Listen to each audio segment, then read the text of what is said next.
السلام علیکم ورحمۃ اللہ وبرکاتہ۔ معزز ناظرین، میں آپ سب کو دانیال حسن پروڈکشن پر خوش آمدید کہتا ہوں۔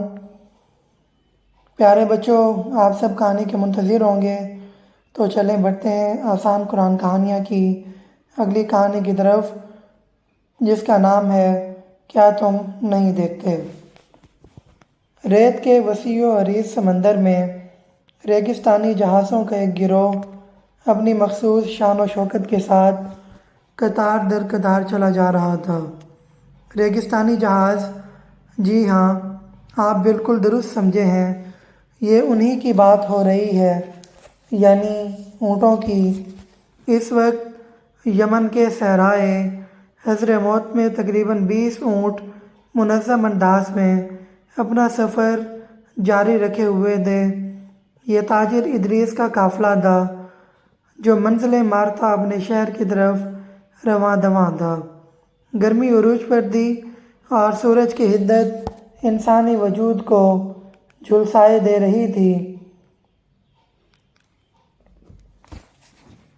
شتربان تھوڑے تھوڑے وقفے کے بعد اپنی چھاگل سے چند گھونٹ پانی پی کر حلق کو تر و تازہ رکھنے کی کوشش کرتے، لیکن پھر بھی ان کے حلق سوکھ کر کانٹا بنے ہوئے تھے۔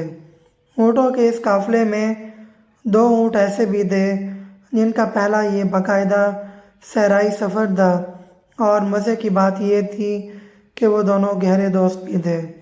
یہ ابیل اور بعیر تھے۔ چونکہ وہ آج صحرا میں پہلی بار محو سفر تھے، اس لیے ان کی حالت بہت بری ہو رہی تھی۔ یوں کہہ لیں کہ انہیں اب آٹے دال کا بھاؤ معلوم ہو رہا تھا۔ تاہم انہیں یہ بات سوچ کر کافی خوشی محسوس ہو رہی تھی کہ آج سے وہ بھی صحرائی جہاز کہلانے کے حقدار ہو چکے ہیں۔ سفر اسی طرح جاری و ساری تھا کہ اچانک ایک آواز ان کے کانوں میں پڑی، پڑاؤ پڑاؤ۔ قافلے کے سربراہ نے رکنے کا اشارہ دے دیا تھا، چنانچہ اب سبھی شتربان قطار توڑ کر دائیں بائیں کا رخ کر رہے تھے تاکہ اپنے اپنے اونٹوں کو بٹھا سکیں۔ اونٹوں کو بٹھانے کے بعد انہوں نے ان کا بوجھ ہلکا کیا تاکہ جانور بھی آرام کر سکیں۔ اب سبھی شتربانوں نے آنن فانن مل جل کر اپنے عارضی خیمے لگا لیے اور پھر پہرے کی ترتیب بنانے لگے۔ اب پہرے دار پہرا دینے لگے، جبکہ دیگر لوگ سستانے کے لیے لیٹ گئے۔ ابیل ابیل، بعیر نے اپنے دوست کو پکارا، بہت زیادہ تھک گئے ہو؟ اس نے پوچھا۔ تو اور کیا، اچھی خاصی بینٹ بج گئی ہے، بعیر نے منہ بنایا، اور ابیل کھلکھلا کر ہنس پڑا۔ اچھا بھئی، اب صبر کرو، تمہیں تو پتہ ہے کہ ہمارا صبر بہت مشہور ہے، ابیل نے اسے تسلی دی۔ اور انتقام بھی ضرب المثل ہے ہمارا، بعیر نے گویا اسے یاد دلایا۔ ہاں ہاں پتہ ہے، لیکن فی الحال انتقام کو جیب میں رکھو، ابیل مسکرایا۔ اسی وقت انہوں نے پہرے داروں کو چونکتے دیکھا۔ ساتھ ہی ریگستان کی ایک جانب سے گرد کا طوفان اٹھتا دکھائی دیا۔ حملہ حملہ! پہرے دار حلق پھاڑ کر چلائے، کیونکہ انہوں نے گرد کے طوفان میں گھوڑے دیکھ لیے تھے جو لمحہ بہ لمحہ نزدیک آتے جا رہے تھے۔ شتربان بیچارے اپنے اپنے خیموں میں بڑے اونگ رہے تھے کہ اس شور و غل پر ہڑبڑا کر اٹھ بیٹھے اور اپنے ہتھیار تھام کر باہر کو لپکے۔ ادھر حملہ آور ڈاکوؤں نے پہلے حلے میں پہرے داروں پر تیر برسا کر انہیں زخمی کر دیا تھا، اور اب وہ تلواریں سونت چکے تھے۔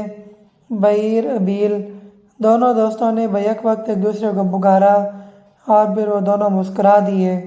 کیا کریں؟ ابیل بولا، وہی جو کتابوں میں پڑھا ہے۔ بعیر نے کہا۔ اس کا لہجہ سنجیدہ تھا۔ انہوں نے ایک بڑا خطرہ مول لینے کا فیصلہ کر لیا تھا۔ انہوں نے اپنے بڑوں سے سن رکھا تھا کہ اونٹ غیرت مند جانور ہے، وہ اپنی عزت پر کبھی بھی سمجھوتا نہیں کرتا، اور اگر اونٹ غصے میں آ جائے تو اسے کوئی نہیں ہرا سکتا۔ اس کے علاوہ انہیں یہ بتایا گیا تھا کہ اونٹ تو ایک جنگی جانور ہے۔ انہوں نے پڑھ رکھا تھا کہ ہندوستان میں ریاست بیکانیر کی اونٹ پلٹن بھی ایک مشہور فوجی طاقت رہ چکی ہے۔ اس کے علاوہ عرب کی جنگوں میں تو اونٹوں کی ضرورت و اہمیت بہت مشہور تھی۔ انہوں نے قرآن پاک کی یہ آیت بھی سن رکھی تھی، کیا وہ اونٹ کو نہیں دیکھتے کہ اسے کیسا عجیب پیدا کیا گیا ہے؟ انہی باتوں کے پیش نظر اب دونوں دوستوں نے یہ فیصلہ کیا تھا کہ وہ بھی ڈاکوؤں پہ حملہ کریں گے۔ وہ دونوں اٹھے اور زور سے بلبلائے۔ ان کی آواز صحرا میں گونج اٹھی۔ ان کے دیگر ساتھیوں نے انہیں حیرت سے دیکھا۔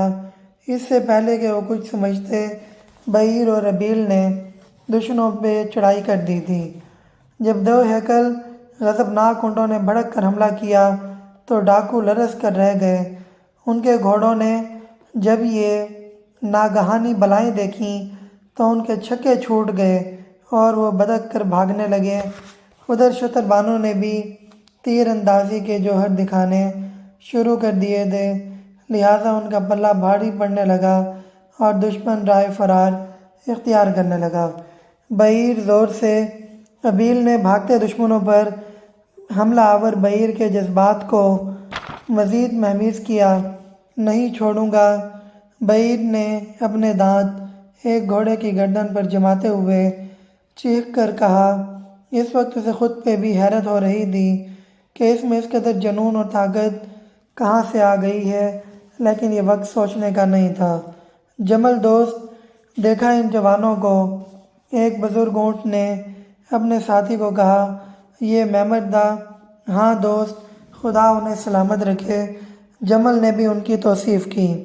مجھے میرے دادا نے بتایا تھا کہ اللہ تعالیٰ نے سورۃ الغاشیہ میں اونٹوں کے بارے میں فرمایا ہے کہ اونٹوں کی تخلیق پر غور کیا جائے کہ انہیں کتنا شاندار بنایا گیا ہے۔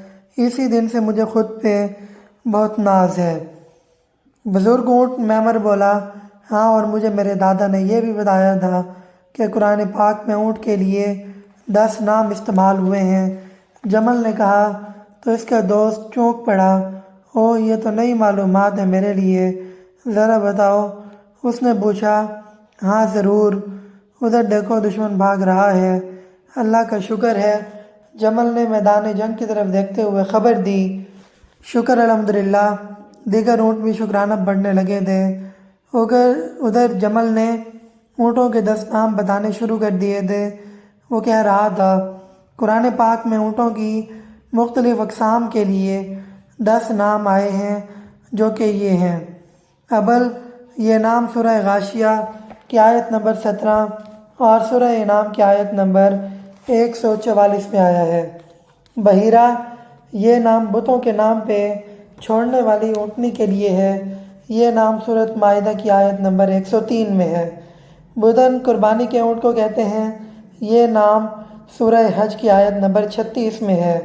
بحیر، جس کا مطلب ہے بار برداری کا اونٹ، یہ نام سورہ یوسف کی آیت نمبر 72 میں ہے۔